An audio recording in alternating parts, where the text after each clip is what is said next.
had everything wrong. For 67 years on this earth, I walked around believing one simple thing, that if you treated people fairly, if you kept your word, if you raised your children with patience and honesty, they would carry that same code with them into the world. I believed it the way some men believe in the weather forecast, without thinking, without questioning. And it took a little girl, a granddaughter that the entire world had quietly decided was broken, to show me just how blind I had been all along. My name is Walter. I am 67 years old. I live alone in a small farmhouse outside of Brattleboro, Vermont, the kind of place where the leaves turn the color of fire every October, and the woman at the post office still asks me how my knee is holding up because I mentioned it once in the spring of 2019. I retired 4 years ago, after 28 years, as a small claims and family mediation judge. Before that, I was a courtroom clerk, then a paralegal. Then I went back to school in my 30s because my late wife, Margaret, told me I was wasting a good mind on filing cabinets. Margaret passed away 7 years ago this November. Pancreatic cancer. 41 days from diagnosis to the morning, I stood at her bedside and watched the monitor go quiet. After she was gone, the house got bigger somehow, or I got smaller. I'm still not sure which. I want to pause right here at the start because I think this matters. If you have ever lost someone you built your entire life with, if you have ever stood in a kitchen at 3 in the morning holding a coffee mug and forgetting whose mug it was, then you already know the particular shape of what I'm about to describe. Grief makes you slow. Grief makes you trust people more, not less. And there are people in this world who watch for that softness, and they move toward it the way certain animals move toward an injured deer. I did not know that yet. I was about to learn. My son Marcus lives about an hour south of me, in a development outside of Springfield, Massachusetts. He is 41 years old. He works in commercial insurance. He married a woman named Vanessa 12 years ago, and from the very first Thanksgiving she sat at our table. My Margaret pulled me aside in the kitchen and said one sentence to me that I have never forgotten. She said, "That woman is measuring our silverware." I laughed at the time. I thought Margaret was being unkind. Margaret was rarely unkind, and I should have paid more attention to the rare times when she was. Because Margaret was not being unkind. Margaret was being correct. Marcus and Vanessa have one child, a daughter named Hazel. She is 9 years old now. Hazel was diagnosed at the age of 3 with what the specialists called selective mutism. It is a condition where a child is physically able to speak, but because of anxiety or trauma, or some combination the doctors politely shrug at, they do not, or cannot. The line between will not and cannot is one of those lines that sounds simple in a textbook and is almost impossible to draw in real life. Hazel had never spoken a single word in front of her mother or her father, not one. She communicated through a small dry erase board she carried with her everywhere, and through her eyes, and through the small, precise movements of a child who had learned very early that words were not safe in her house. Vanessa treated this diagnosis like a stain on a white tablecloth, something to be scrubbed at, hidden, apologized for at dinner parties. She enrolled Hazel in therapy, then pulled her out, then enrolled her in a different one, then a third. I lost count after the 4th provider in 2 years, and the thing she said, the sentence she repeated whenever Hazel was mentioned in front of guests, was always some version of the same thing. The doctors say, "She may never communicate normally. We've made our peace with it. She understands basic things. She understands basic things." I think about that sentence at least once a week now. I think about it when I'm shaving. I think about it when I'm making toast. I think about it because Hazel, at the age of 7, had read every single book on my middle shelf in the den, including a worn copy of Steinbeck's East of Eden that I had not opened since my mid-30s. Hazel, at the age of 8, beat me at chess in 22 moves and then drew a small smiley face on her whiteboard to soften the blow. Hazel, at the age of 9, watched a documentary with me about the construction of the Hoover Dam and silently tapped the screen and wrote on her board. They are saying 1935, but the dedication ceremony was actually September of that year. The spillways weren't finished until 36, and she was right. She was right about everything. She always had been. I did not see her as often as I wanted. Vanessa controlled the family calendar the way certain people control a thermostat. Quietly, constantly, always adjusting. Visits to Grandpa's house became rarer and rarer. When they did happen, there was always a reason to leave early. A soccer practice, a cousin's birthday, a migraine. I learned to stop counting, and then last October, On a Wednesday evening, when the leaves outside my kitchen window had just started turning gold at the edges, my phone rang. It was Marcus. His voice had that careful tone he uses when he's about to ask for something he isn't sure he should ask for. He said that he and Vanessa were planning a 12-day anniversary trip to Italy, Tuscany, then Rome, then a few days on the Amalfi Coast. Vanessa had been planning it for nearly a year, he said. Their regular sitter had backed out at the last minute. A family emergency, supposedly. They were stuck. Would I be willing to come down and stay at their house for the 12 days and look after Hazel? I said yes before he had finished asking. And here I want to stop and be completely honest with you. I want you to understand something. If you are watching this and you have a grandchild that you don't get to see as often as you'd like, if there is a small person in your life whose absence sits in your chest like a held breath, then you already know the answer I gave was not a yes I had to think about. It was a yes I had been carrying around in my pocket for years, just waiting for someone to hand me the question. I drove down on a Friday morning. The leaves were spectacular that year. I remember thinking on the drive that Margaret would have wanted to be in the passenger seat for that drive. She loved Vermont in October the way some people love their own children. Marcus met me at the door of their house with a firm handshake and what he called a binder, an actual 3-ring binder. He had typed up a schedule, pickup times, drop-off times, dietary preferences, approved snacks, a list of phrases not to use around Hazel, a list of behaviors I should expect and how to respond to each one. 43 pages. I am not exaggerating. 43 pages for 12 days of taking care of a child I had known her entire life. I set the binder very carefully on the kitchen counter. I did not let my face do what my face wanted to do. Vanessa came downstairs with a roller suitcase and her sunglasses already on her head. She spoke to me for approximately 5 minutes. She told me which drawer the markers were in. She told me Hazel did not respond well to direct questioning.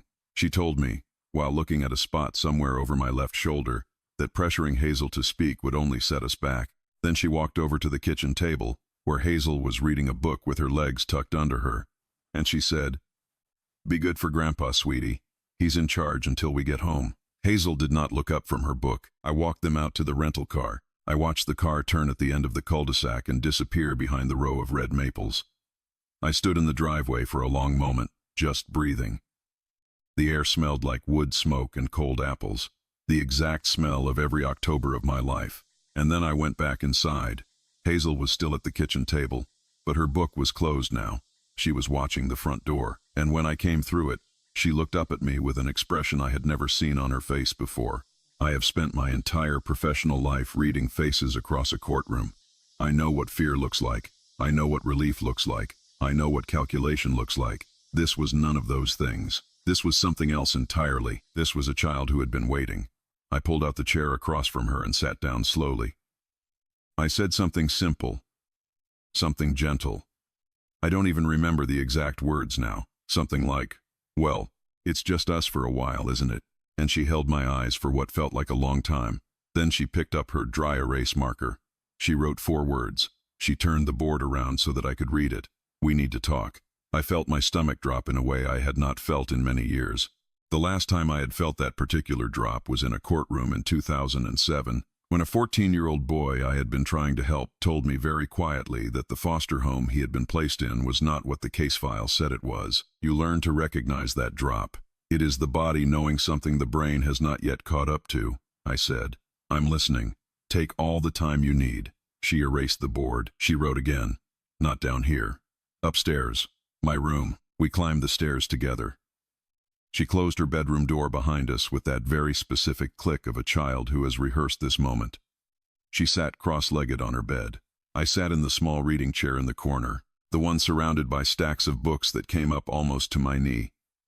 And then she began to write.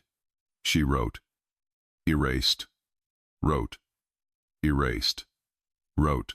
She was choosing her words the way someone chooses stones to cross a river, carefully, testing each one. Finally, she turned the board around, and what was written on it stopped my breath. "Mom has been taking money from your bank account. She knows your bank. She has been doing it for a long time." I saw the papers. "I want you to understand something about me. I am not a man who panics. I have stood in a courtroom while a defendant pulled a knife. I have delivered news to families that no human being should ever have to deliver. I have buried my wife. I do not panic. But the room got very quiet around me. The way rooms get quiet just before a thunderstorm rolls over the valley, I said. Can you tell me more, sweetheart? Take your time. Tell me everything you remember. What followed was the longest, most careful conversation I have ever had with another human being. She would write. I would read. I would ask one quiet question. She would erase and write again. It took close to 2.5 hours.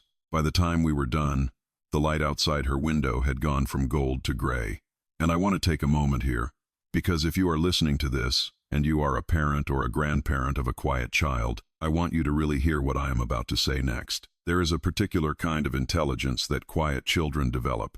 It is not the intelligence of someone who is good at school. It is the intelligence of someone who has had to read every room they walk into for survival. It is the intelligence of someone who has learned, very young, that the words coming out of adults' mouths and the actions those adults are taking are often two completely different stories. Hazel had this intelligence in a quantity that, frankly, I have only seen once or twice in a long career of reading people.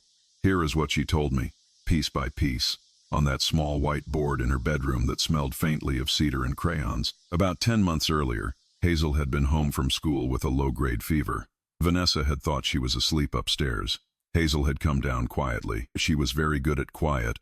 She had been practicing quiet her entire life, and she had stood in the hallway just outside the door of the home office, and she had listened. Vanessa was on the phone. Hazel did not understand all of it. She was 8 at the time, but she heard my name, twice. She heard the name of my bank, and she heard numbers, specific numbers. And in the weeks that followed, because Hazel was Hazel, she began to pay attention. She watched. She noted. She began to assemble the shape of something, the way a paleontologist assembles the shape of a creature from a few visible bones. Vanessa, it turned out, had access to an old joint banking account that Margaret and I had set up many years ago, back when our credit union still issued physical passbooks and the manager remembered our anniversary. That account was nominally connected to a smaller savings account in my name that I had almost forgotten existed. I used it for 2 automatic payments, a storage unit in town, and a magazine subscription Margaret had loved. There was not a fortune in it, but there was enough, and Vanessa apparently had found it, or had been told about it by Marcus, who may or may not have understood what he was sharing when he shared it. But it was not just the account. There was something else. 3 months ago, Hazel told me, Vanessa had been rushing out the door for a hair appointment. She had left a thick manila folder on the kitchen island, and Hazel, who reads everything in front of her the way other children breathe air, had opened it. It was a legal document, a fairly substantial one. She did not understand most of the language, but she understood her grandfather's name appearing repeatedly in the heading, and she understood the words, durable power of attorney. She wrote those words on her whiteboard and looked at me with eyes that had been carrying this information for 90 days. Then she slid off the bed. She pulled a plastic storage bin out from under it, the kind that's meant to hold craft supplies, and from beneath a layer of paperback novels and a small stuffed rabbit, she produced the manila folder. And here I have to stop again, because what I felt at that moment was not what you might expect. It was not rage. Rage came later. It would come in waves for weeks. What I felt first was a deep, almost suffocating grief. Not for the money. The money was almost an afterthought. Not even for the betrayal, which I had not yet fully processed. What I felt grief for, sitting in my granddaughter's bedroom in a house full of dishes I had bought and toys I had picked out, was my son. Because there, on the 3rd page of that folder, in a signature I had watched develop from elementary school cursive into adult handwriting over 4 decades, was Marcus's name. And I am not a lawyer, although I have read more legal documents than most lawyers ever will, and I could see clearly what was being constructed on those pages. Someone was building a case. Someone had decided that a 67-year-old widower, who lived alone in a farmhouse in Vermont, who had recently misplaced his keys at Thanksgiving in front of the whole family, who had once forgotten the name of a neighbor's dog at a barbecue, could perhaps, with the right framing and the right paperwork and the right 2 doctor's notes, be deemed unable to manage his own affairs. I closed the folder. I set it on my knee. I looked at my granddaughter, and I said something I will never forget saying. I said, "How long have you known about all of this?" She held up 3 fingers. 3 months, I said. "Why didn't you tell me sooner, sweetheart?" She picked up her marker and she wrote something that I think about almost every single day now. She wrote, "I didn't know if you would believe me. I'm just the quiet one. I'm just the quiet one. I want to pause here because if you are listening to this and you have ever been the quiet one in your family, if you have ever been the child whose intelligence was quietly downgraded because you didn't perform it loudly enough at the dinner table, I want you to really hear this. Because that sentence broke something inside of me that I am not sure has ever fully healed. And I think it was supposed to break. I think some things in life are meant to break us, so that we finally pay attention. I leaned forward. I made sure she was looking at me, and I said, "Hazel, listen to me. I have always believed you. From the moment you were born, I have always believed you." And she looked at me for a long, long moment, and then she nodded. Just once, like something had been settled. We did not panic. That is the thing I am most proud of when I look back on that evening. A 67-year-old man and a 9-year-old girl, sitting in a quiet bedroom in a quiet house, holding evidence of something that could destroy a family. And we did not panic. I told her she had done exactly the right thing. I told her she had been brave and patient and remarkably careful. I told her that what came next was my job, not hers, and that her only job from this point forward was to let me handle it.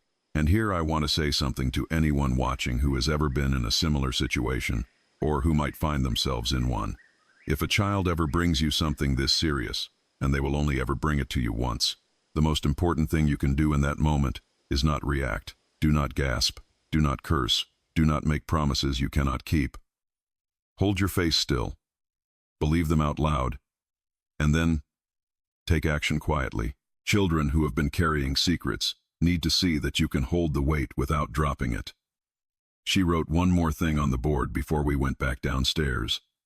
She wrote, "Please don't let them know I told you."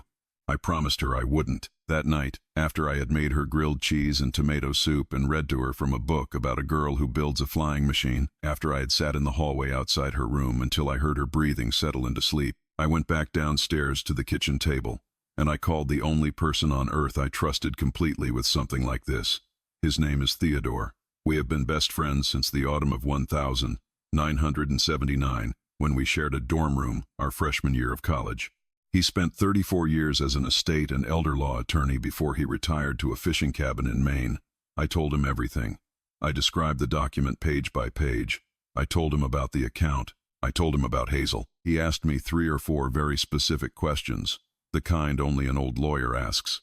And when I had finished answering them, there was a silence on the line that told me everything I needed to know about how serious this was. Theodore told me, slowly and clearly, exactly what to do. He told me not to touch the account. Don't move money. Don't close it. Don't make any changes that could later be characterized in court as erratic or impulsive behavior. He told me to photograph every page of that folder, front and back, in good light, and to send the images to him that same night. He told me to call my bank in the morning, calmly and privately, and request a complete transaction history on every account associated with my name or social security number for the past 3 years. I did all of it. The next morning I dropped Hazel off at her elementary school. She squeezed my hand once, hard, at the curb. Then she walked into the building without looking back. And I drove 40 minutes east to a credit union branch in a town I had never been to before. Theodore had been very specific about that, not the branch closest to Marcus's house, not anywhere I might be recognized.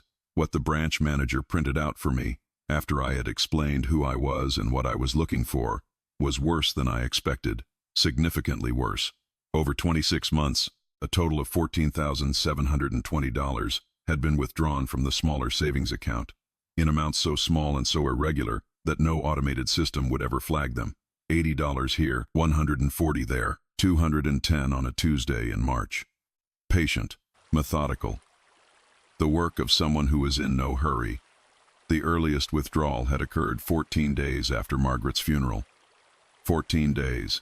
I want you to think about that for a moment. 14 days after I buried my wife. While I was still finding her hairbrushes around the house and weeping in the laundry room because I could not bring myself to wash her sweaters, someone had been quietly moving money out of a forgotten account with my name on it. The branch manager asked me very gently if I wanted to speak with the fraud department. I said yes. I asked her if I could have a moment first. I went out to my truck in the parking lot. I sat there for I don't know how long. I watched a flock of geese cross the gray Vermont sky in a ragged V.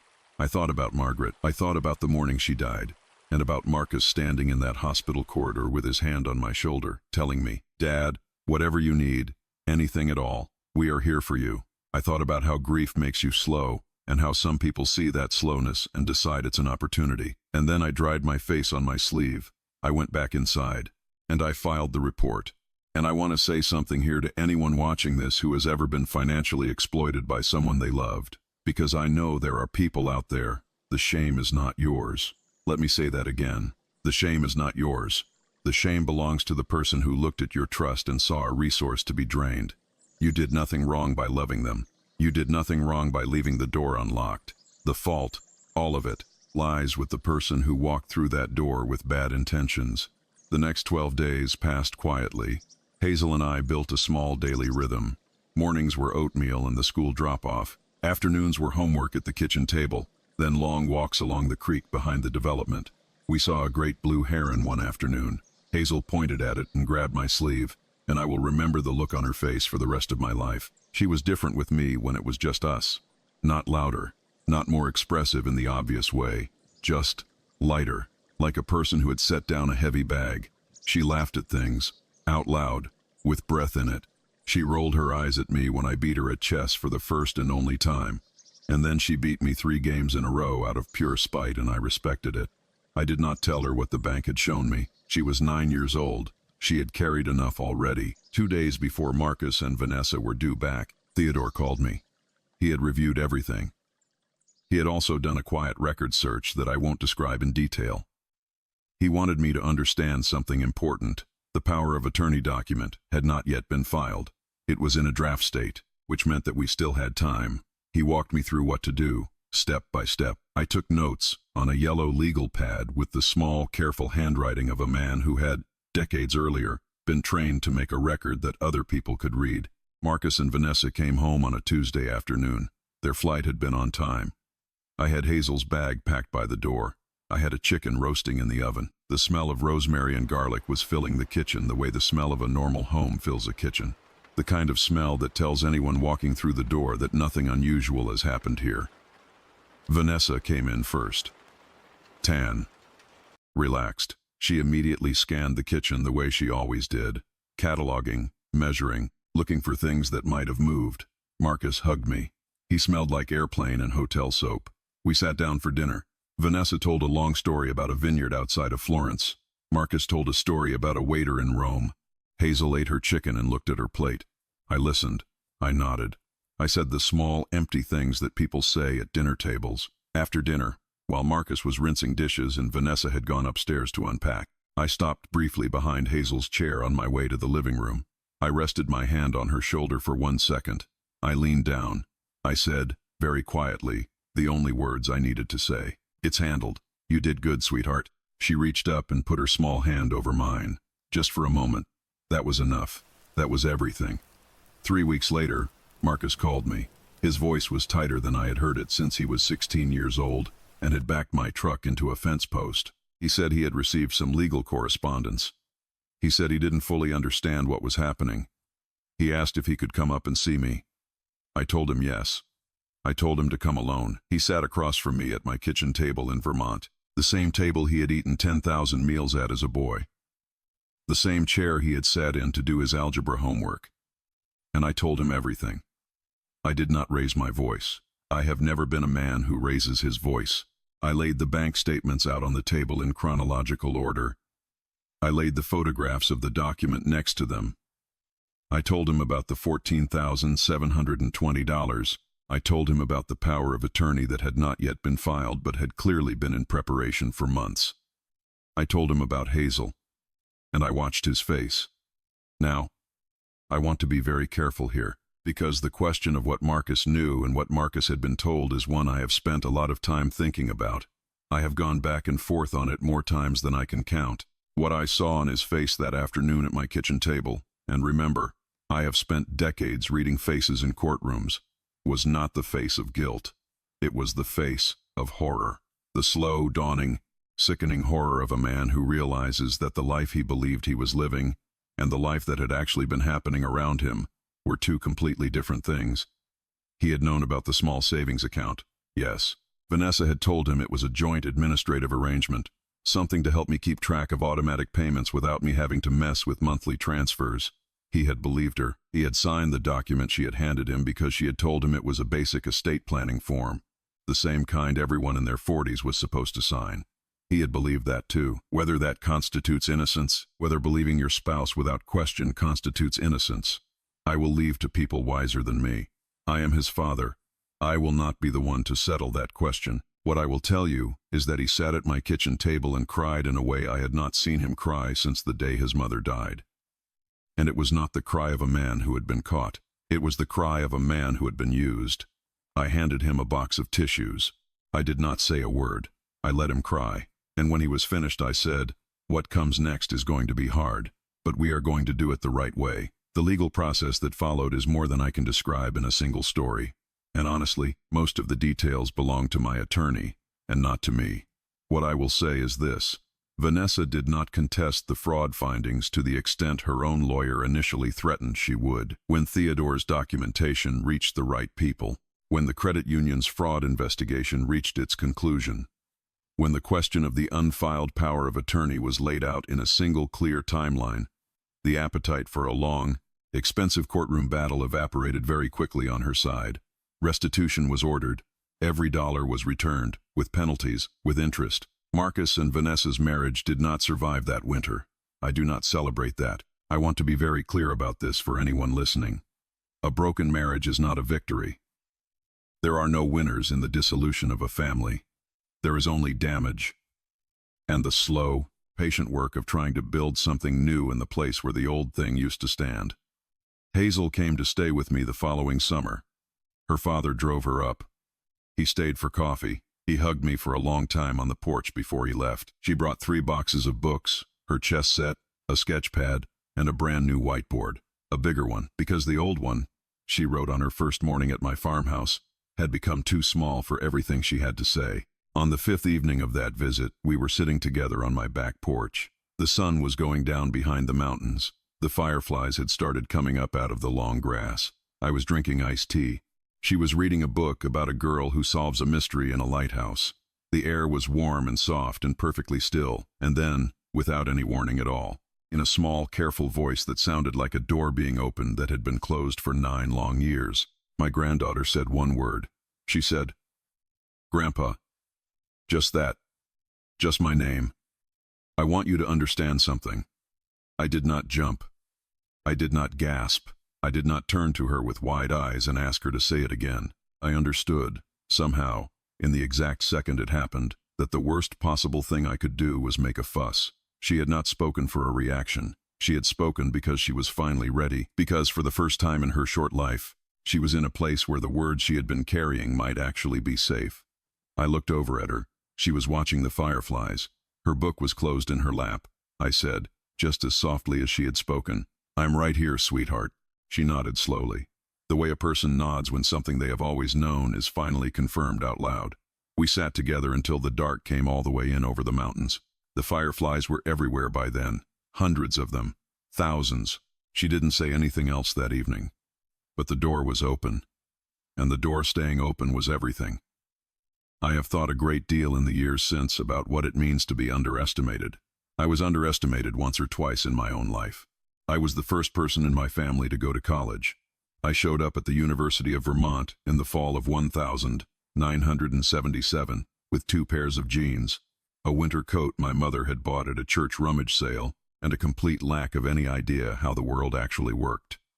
Certain professors looked at me and quietly assumed I would be gone by Christmas. I know what it costs to be seen as less than you are. I know the particular exhaustion of carrying a self that nobody around you can see. But my granddaughter carried something I never had to carry. She carried it silently. She carried it for 9 years. She watched the adults around her make their calculations and their mistakes and their cruel small choices, and she understood every single piece of it, every word, every gesture, every absence, with a clarity that most people 3 times her age would have been incapable of. And she waited. She waited until there was finally someone she believed would listen. I am grateful every single day of my remaining life that I happened to be that person, and I am painfully aware that I might not have been. I might have arrived at that house with my 43-page binder and my polite smile, and I might have nodded at Vanessa's careful description of Hazel as a child who understands basic things. I might have filed her away under that label and gone home 12 days later and never known what was happening underneath my own life. I did not, but I will spend the rest of my life trying to deserve the trust that she gave me that afternoon in her bedroom. If you are watching this in the United States, I want to say something practical, because this story is unfortunately not as rare as it should be. Financial exploitation of older adults is one of the fastest growing categories of fraud in this country, and in the majority of cases I am familiar with, the perpetrator is not a stranger. It is not a phone call from someone pretending to be the IRS. It is a family member, a son-in-law, a daughter-in-law, a nephew, sometimes even an adult child. If you are over the age of 60, please do 3 things this week. First, request a free copy of your credit report from each of the 3 major bureaus. You are entitled to 1 a year from each, and Vermont and Massachusetts and most states have additional protections for residents over 65. Second, review every single account in your name, including the small ones, especially the small ones, the forgotten ones. That is exactly where they go looking. Third, choose one person, just one, who is not financially entangled with you and who you trust completely, and tell them where your important documents are. Tell them the name of your bank. Tell them the names of your accounts. Build yourself a witness. The mistake most of us make is believing that family is automatically a safety net. Family is not automatically anything. Family is what you build, on purpose, with people who have earned the position. If you are watching this, and you have a quiet child in your life, a still child, a child who does not fill rooms with noise but watches everything from the corner of them, please, please hear me. That child is not absent. That child is not behind. That child is not simple. That child is paying attention to your world in ways that will humble you if you give them the room. Listen to them. Believe them. Make yourself the kind of adult that a child like that would choose, when the moment finally came, to trust. So here is what I want to ask you tonight. Comment with the number 1 if you believe what I did was the right thing to do. Comment with the number 2 if you believe Vanessa and the rest of the family deserved a quicker forgiveness than they got. Comment with the number 3 if you have ever been in a situation like this one yourself, on either side of it, and you are still trying to make sense of what it did to you. And right below that, leave one more comment. Tell me what city you are watching from, and what time it is for you right now as you listen to this. I read every single one of those. There is something about knowing a stranger in another part of the country, or another part of the world, is sitting somewhere quiet and listening to a story from a Vermont farmhouse that means more to me than I can really put into words. This is a fictional story, inspired by patterns I saw across many cases in 3 decades of family mediation work, but rewritten entirely from the ground up by me, here in Brattleboro, Vermont, on a quiet October evening, to avoid any reused content. None of the names are real.